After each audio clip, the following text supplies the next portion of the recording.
আসসালামু আলাইকুম। ঐতিহ্যবাহী কলাইয়ের ডালের বড়ি।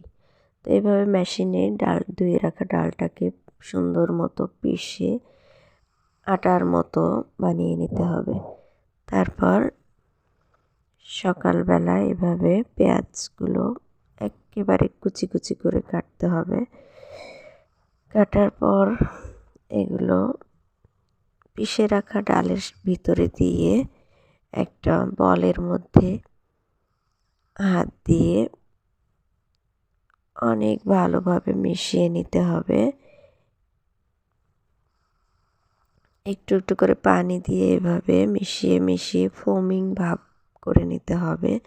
যখন এটা পাতলা হয়ে আসবে, একেবারে হালকা ফোম ফোম ভাব, তখন এভাবে হাতের মধ্যে নিয়ে এই যে এভাবে বড়ি দিতে হবে। তো আমাদের মা বোনরা এই সিজনে এগুলো এভাবেই করে থাকে। এই বড়ি সাধারণত মাছ দিয়ে, ডিম দিয়ে বা মাংস দিয়ে, যে কোনো সবজি বা আমিষ সব কিছুর সাথেই খাওয়া যায়।